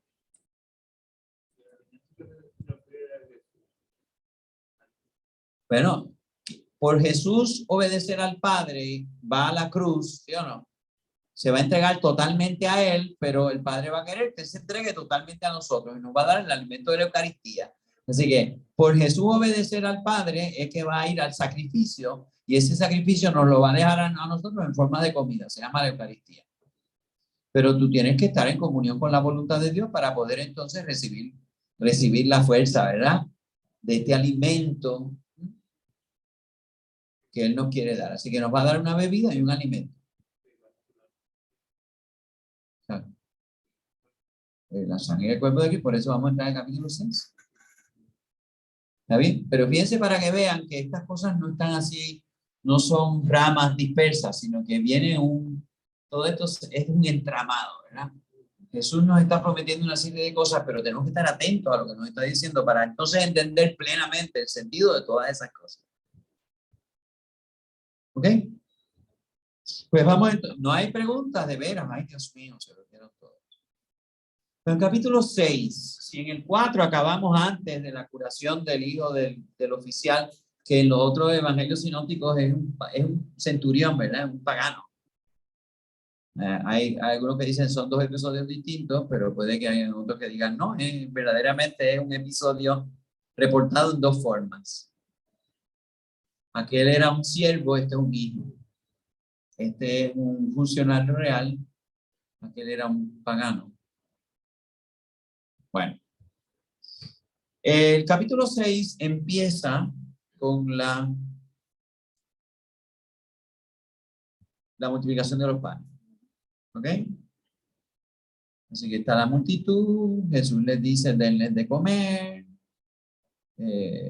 y no tenemos, y aquí hay muchachos que tienen 5 panes y 2 peces, ¿qué es esto para tanto? Jesús les dice, sienten, mándenlos a sentarse. Y entonces coge los panes, coge los peces y los reparte, ¿no? Lo recogieron y los trozos con 5 panes de cebada que habían sobrado llenaron 12 canastas. Y entonces, wow, el rey del mantengo, esto está mejor que los fondos federales, ¿verdad? Wow, yo quiero. Entonces ven, saciar de pan a los hambrientos. Cuando Jesús tiene hambre de nuestras almas, de nuestro amor, tiene sed de nuestro amor. Por eso es que dice, dame de beber. Pero luego, fíjense que en el Evangelio de San Juan viene el caminar sobre las aguas. ¿Ok?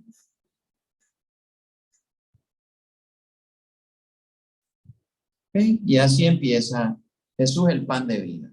Capítulo 6, 22. Así que ese es el preludio. Si podríamos decir Nicodemo, el judío que dice que sabe y no entiende, y la pagana que no sabía y acaba entendiendo y creyendo. Pues aquí tenemos otra vez los judíos que están pasando hambre y que Jesús sacia y que lo buscan. Así que entramos capítulo 6, versículo 22.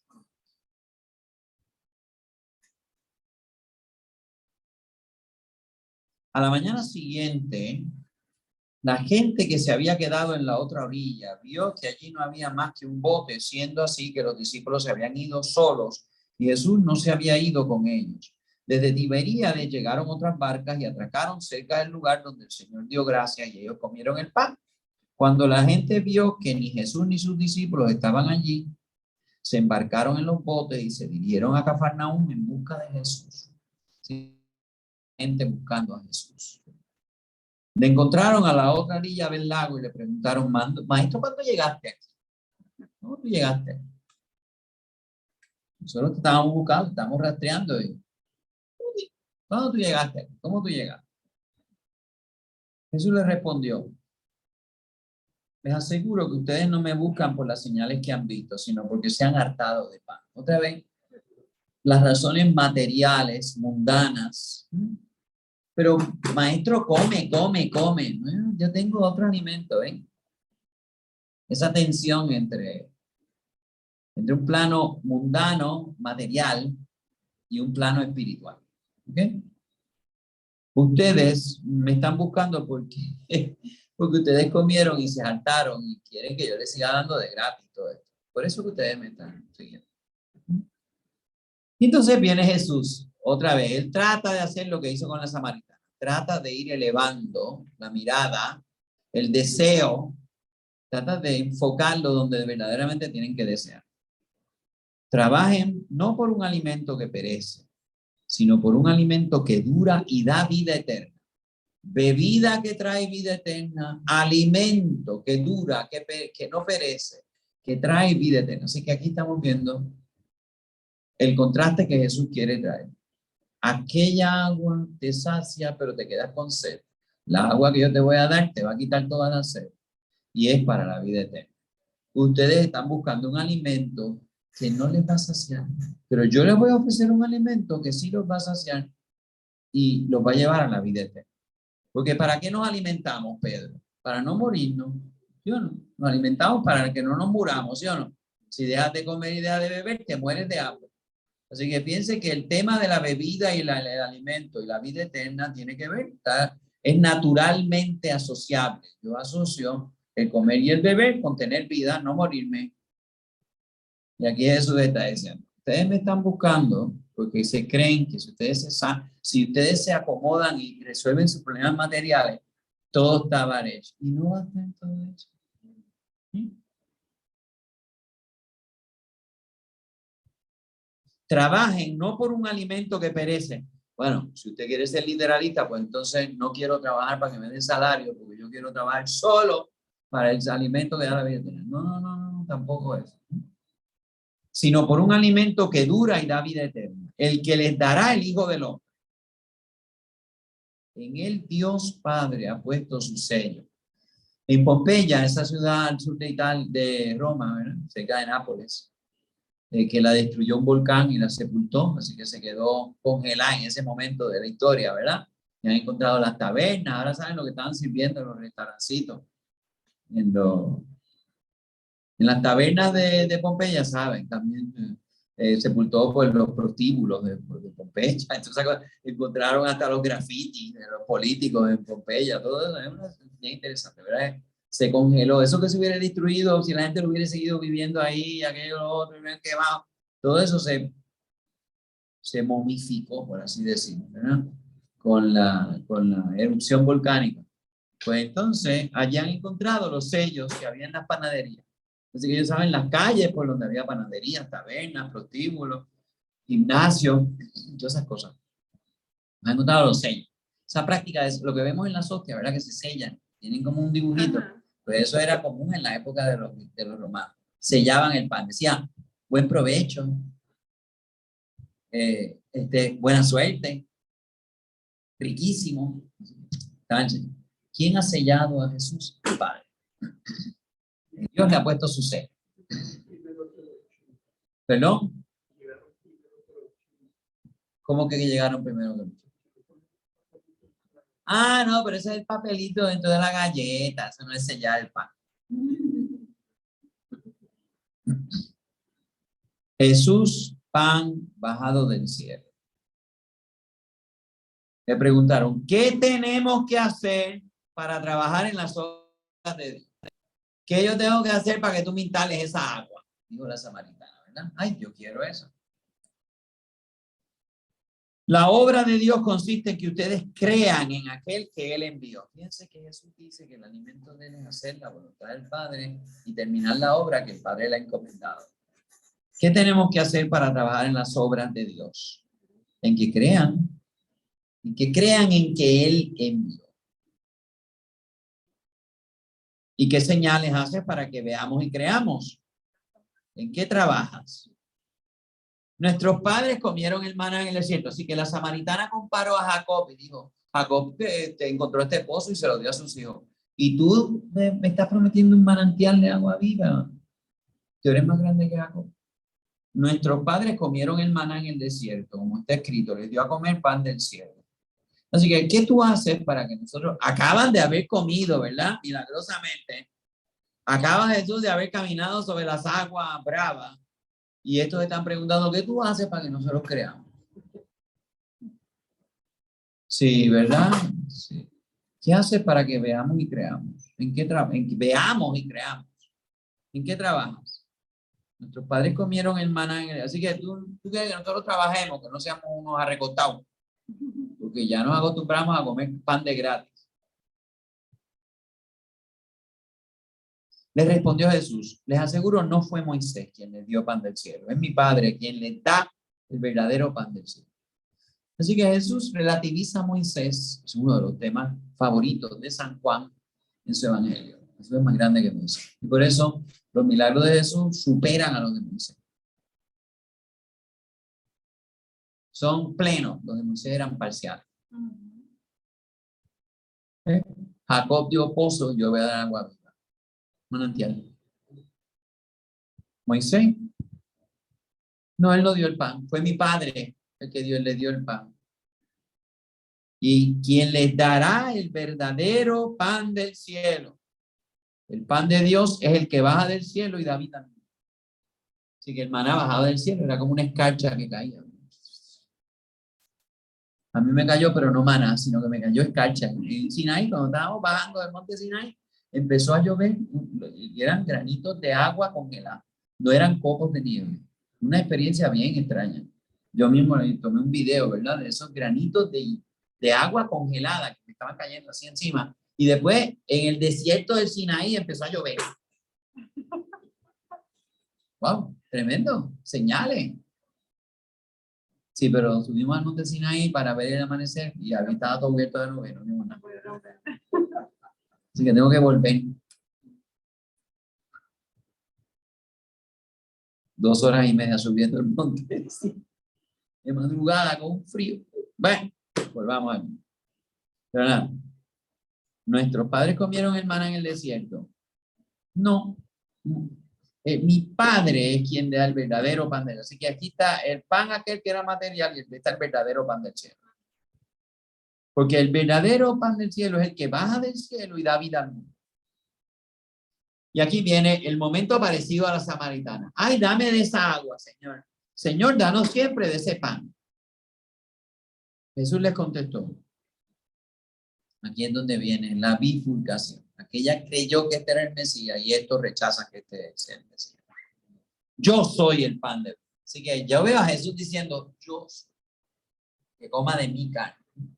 El que viene a mí no pasará hambre. El que cree en mí nunca tendrá sed. Eso fue lo que le pasó a la samaritana, ¿sí o no? El que cree en mí no pasará nunca sed. Sed existencial, no es sed material.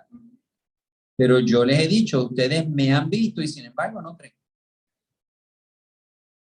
Fíjense que ellos dijeron, ¿qué haces para que veamos y creamos? ¿Qué dice al final este evangelio? Dichosos los que sin ver han creído. Tomás. ¿Sí o no? Los que el Padre me han confiado vendrán a mí. Y el que venga a mí, yo no lo echaré fuera. Porque no bajé del cielo para hacer mi voluntad, sino la voluntad del que me envió. Vuelve otra vez ese tema que ya vimos en el capítulo 4, ¿sí o no? ¿Qué trae a Jesús al mundo? Hacer la voluntad del Padre. Ese es mi alimento. Eso es lo que a ti te da vida. Tú te alimentas de hacer la voluntad de Dios. Y esta es la voluntad del que me envió. Que no se pierda ninguno de los que Él me confió, sino que los resucite en el último día. Wow, aquí se están acumulando sentidos, ¿verdad? Así que no bajé del cielo para hacer mi voluntad. ¿Y cuál es la voluntad de mi Padre? Que no se pierda ninguno de los que Él me ha confiado, sino que yo los resucite en el último día, les traiga la vida eterna. En el sermón de la última cena de San Juan, Él dice, gracias Padre, no he perdido ninguno de los que tú me confías. Porque esta es la voluntad de mi Padre, que todo el que contempla al Hijo y cree en Él tenga vida eterna. Y yo lo resucitaré en el último día. En este evangelio donde Jesús se encuentra con las hermanas de Lázaro, le dice, ¿tú crees que yo soy la resurrección? Marta, sí. Yo creo que todo lo que tú le pidas al Padre, Él te lo va a conceder. Yo lo resucitaré. La resurrección es el triunfo sobre la muerte en forma definitiva, permanente y radical.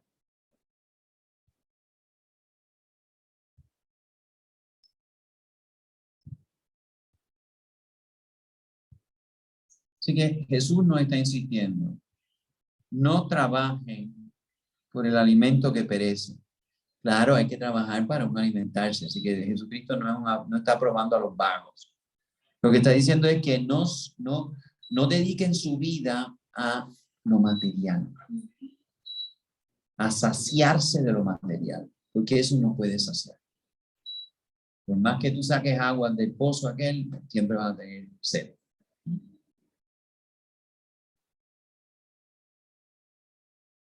¿Por qué usted sigue a Jesús? Es interesante esa pregunta. Dice Jesús, cuestiona a los que lo están siguiendo y le dice, ustedes me están siguiendo porque yo los he favorecido a ustedes. Yo les he hecho regalos, le he dado bendiciones y ustedes pues, qué bueno, te queremos seguir.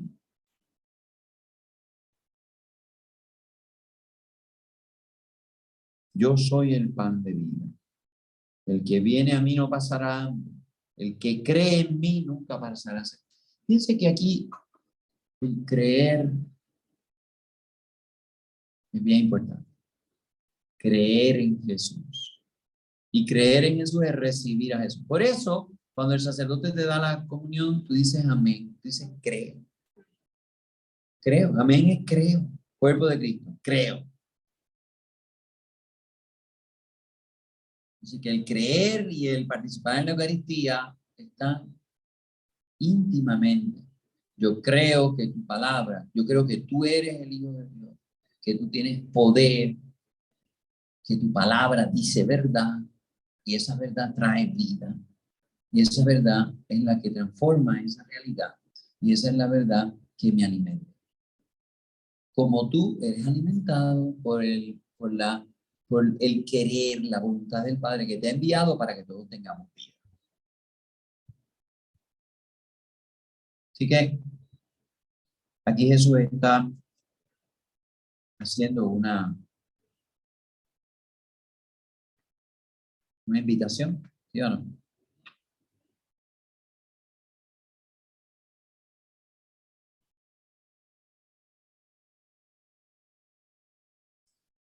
Los judíos murmuraban porque había dicho que él era el pan bajado del cielo. Y decían, no, este es Jesús, el hijo de José. Nosotros conocemos a su padre y a su madre. ¿Cómo dice que ha bajado del cielo? Así que aquí viene el gran problema de la encarnación, con la cual empezó este evangelio, ¿sí o no? Y el verbo era Dios, la palabra estaba con Dios, y a través de su palabra Dios había creado todo, y la palabra se hizo carne. Ahora va a venir la carne en este discurso. Y no creyeron ellos. Las tinieblas no acogieron la luz. Y él venía a traer, él era la verdad y la vida. Y las tinieblas no acogieron ni la verdad ni la vida. Prefirieron las tinieblas. Si aquí ven como todos los temas del Evangelio de San Juan están íntimamente ligados los unos con los otros. Jesús les dijo, no murmuren entre ustedes. Nadie puede venir a mí si no lo atrae el Padre que me envió. Y yo lo resucitaré el último día. Así que el creer es una gracia de Dios.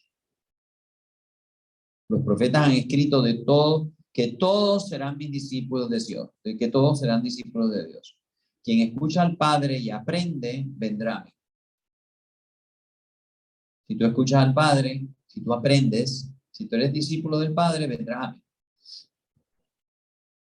No es que alguien haya visto al Padre, sino el que está junto al Padre. Ese ha visto al Padre. Soy yo.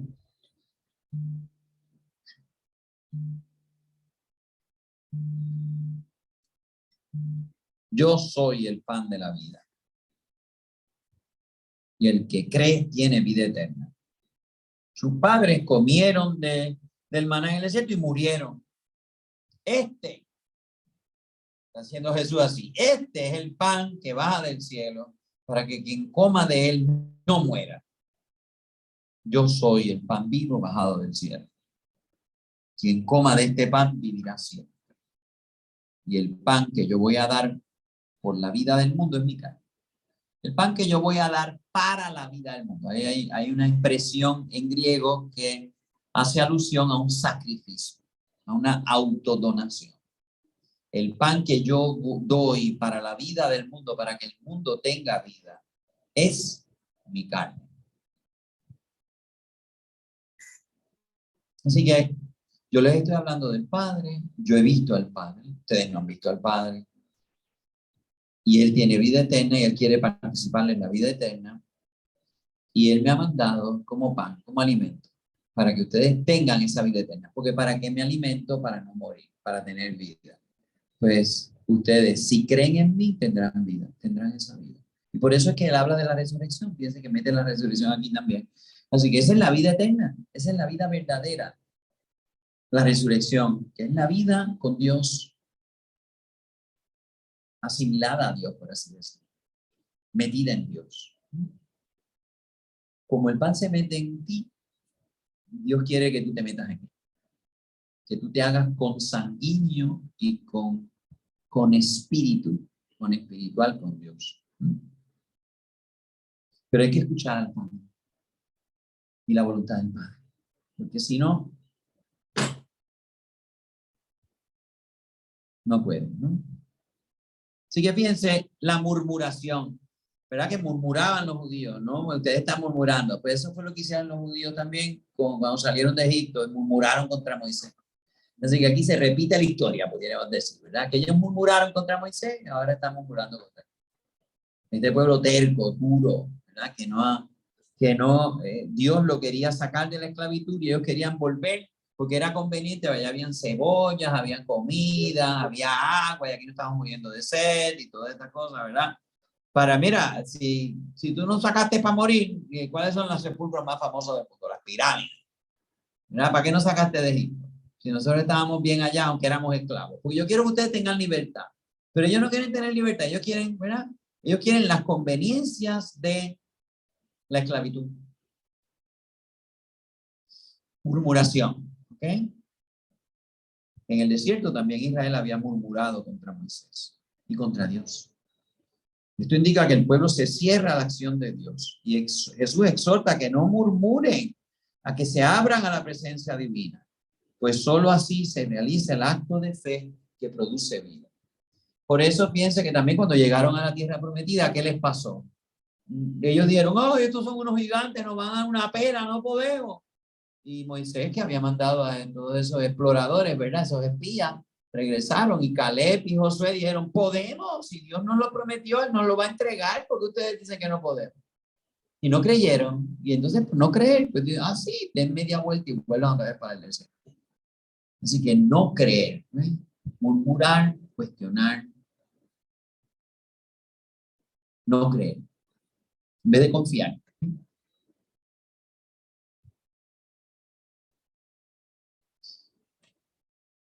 ¿Usted de veras cree en Jesús o es un cristiano de costumbre o de tradición familiar? Cuando comulga, ¿usted cree realmente que está recibiendo como alimento a Jesús y su amor que le da la vida eterna?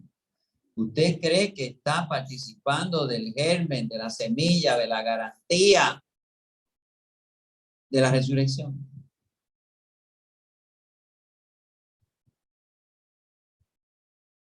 ¿Con qué profundidad nosotros recibimos el pan vivo bajado del cielo? ¿Y con qué profundidad le damos besos de traición? Abandonamos. Usted se despierta por la mañana y se acuesta por la tarde pensando en la vida eterna, como estamos haciendo en la hora santa, ¿verdad? Tremenda esa hora santa. Uy, asustan. No, es que jamaquean de verdad. Y todo lo que está diciendo el santo es verdad. Lo que está diciendo en la hora santa, nada es exagerado, ni tonto, ni embuste, ni es Hollywood. Eso es verdad, está diciendo. Esa gente que sigue posponiendo, después. Sí. Ay, no, y no le hablen de eso, ¿verdad? Búsquenle los médicos la medicina, así que yo quiero que me resuelvan todas las dolencias, pero no. Don Pedro.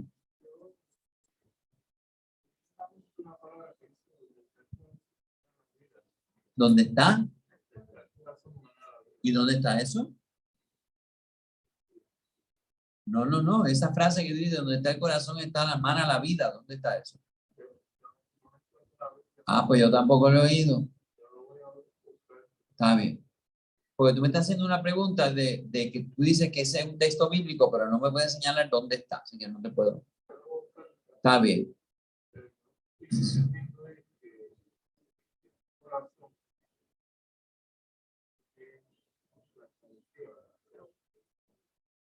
Es que me estás hablando de un texto que yo desconozco, así que no te puedo explicar un texto que yo no había oído.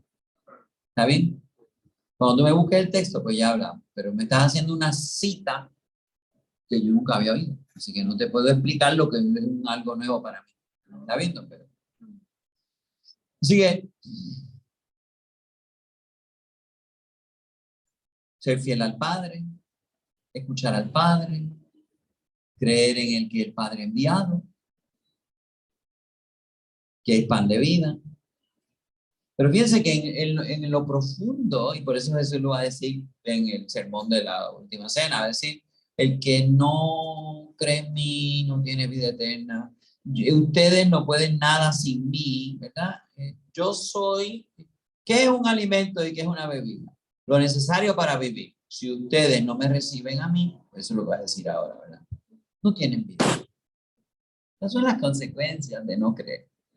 Pero piense que en las parábolas, ¿verdad? De los banquetes, de la gente que no entra, que se quedan fuera, que no quieren aceptar la invitación, todas esas parábolas de los otros evangelios, ¿verdad?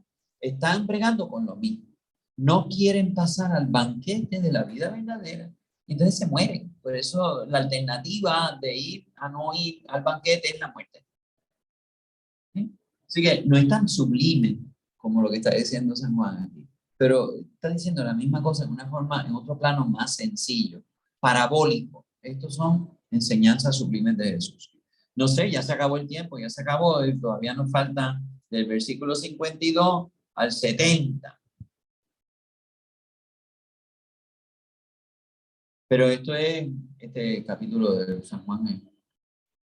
Bueno, todo el Evangelio de San Juan, pero aquí hay una densidad tan tremenda, ¿no? De toda la enseñanza de Cristo. San Pablo está aquí metido, ¿verdad? Hay que creer para ser salvo, ¿verdad? No lo está hablando en estos mismos términos de San Juan, pero está abordando el mismo problema. ¿Cómo yo me puedo salvar? Pues hay que creer, pero creer es creer que Jesucristo es el pan vivo. No es solamente una creencia abstracta, ¿verdad? De que tú eres el Hijo de Dios y no es solamente repetir el credo, es una vivencia, ¿verdad? Es decir, sin ti yo no puedo vivir. A eso es lo que está tratando de llegar Jesús a convencer a los que están murmurando contra él y lo van a rechazar, ¿verdad? Eso es lo que no hemos cubierto del Evangelio, es bien importante porque, ¿verdad? Los judíos se pusieron a discutir. ¿Cómo puede darnos este que es el hijo de José y conocemos a sus parientes a comer su carne? Si no comen la carne, beben la sangre, el Hijo del Hombre no tendrán vida. Quien come mi carne y bebe mi sangre tiene vida eterna. Yo lo resucitaré el último día. Estaba viendo un programa interesante que a mí me gusta, se llama Journey Home, y es de un bautista converso católico que entrevista a otros protestantes en Estados Unidos que se han hecho católicos. Y entonces decía uno que era presbiteriano, y decía, pero yo he leído la Biblia tanto y tanto y nunca había visto el capítulo 6.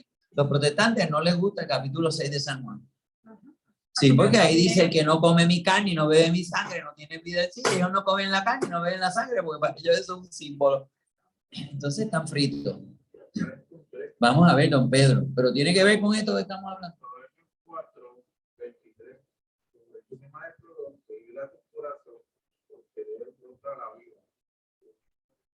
Ah, ok.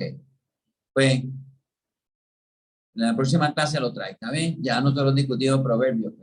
Porque es que no tiene nada que ver con lo que estamos diciendo aquí. Sí tiene que ver porque dice, de tu corazón va a brotar la vida. Ok, pero de tu corazón en unión con Dios. De tu corazón que escucha la palabra de Dios. ¿Está bien? Así que no. Recuérdate que aquello es el preludio, esta es la plenitud. Si tú no crees y que tienes que creer de corazón, no vas a tener la vida que yo te estoy ofreciendo a través de mi carne, que es mi cuerpo. ¿Sabes? Así que aquello es un anuncio, eso es como un preview attraction de una película. Aquí estamos en la película real, ¿ves? Aquí está la plenitud. Así que aquello es solamente un anticipo medio esquelético. Ya vimos los ríos de allá del templo que salían del costado, que por donde pasaban traían agua y hacían vía. Pues ahora es que viene el río que va a brotar del costado de Cristo, que va a traer el agua viva, que es la santidad y la salvación. ¿Sí o no? Mi carne es verdadera comida y mi sangre es verdadera comida. O sea, pero hay que creer en la palabra de Dios, pero ellos esto lo evaporan. Así que este señor decía, yo había leído la Biblia, pero el capítulo 6 no es importante para los protestantes. ¿Por qué? Porque dice unas cosas que a ellos no les gustan, entonces te las faltan. Quien come mi carne y bebe mi sangre habita en mí y yo en él. Como el Padre que me envió vive y yo vivo por el Padre, así quien me come vivirá por mí. Esto es el misterio de la comunión. La comunión no es meramente recibir sí, ay, comulgué. No, es que hay una mutua inhabitación. Entonces, aquello que empezamos con el prólogo de San Juan, que es, y el verbo se hizo carne y habitó entre nosotros. Aquí habita en nosotros. Está dentro de nosotros, ¿no? Habita en mí y yo en él.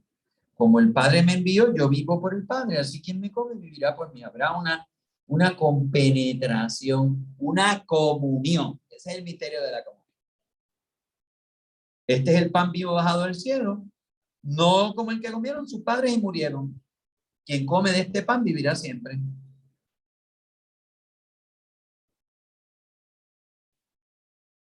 Esta es la comida que quita el hambre, de verdad.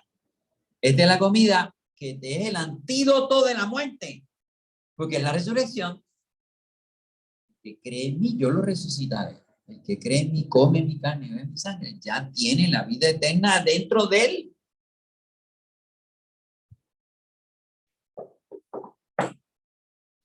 Bueno, jóvenes, pues, ¿qué te ha dicho Jesús a lo largo de estos 2 secciones de capítulos que hemos estado leyendo.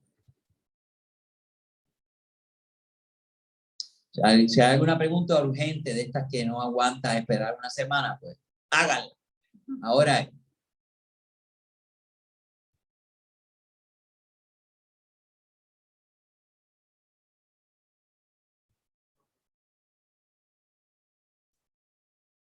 Silencio. Todos están durmiendo.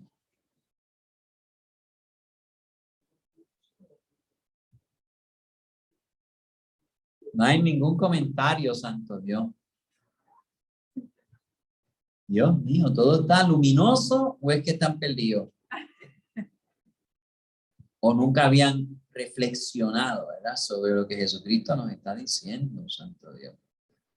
No trabajen para el pan que no da vida. Estamos afanados, mira, Marta. Una sola cosa importante, ¿qué? Escuchar la palabra de Dios y creer en él. Tú estás bien ocupada. Yo te agradezco. Sí, pero está en otro plano. Esta que está aquí es la que verdaderamente me ha cogió la mejor parte.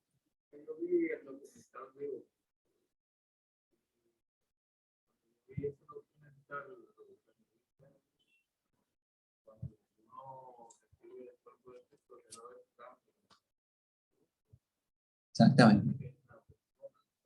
Está diciendo aquí don Pedro que está de discípulo presencial, que él vio la película Vivo y que en la película Vivo, pues el tema de la película, uno es recurrente, es los que reciben la Eucaristía debieran ser transformados por la Eucaristía. No se deben quedar igual que lo que eran antes de comulgar.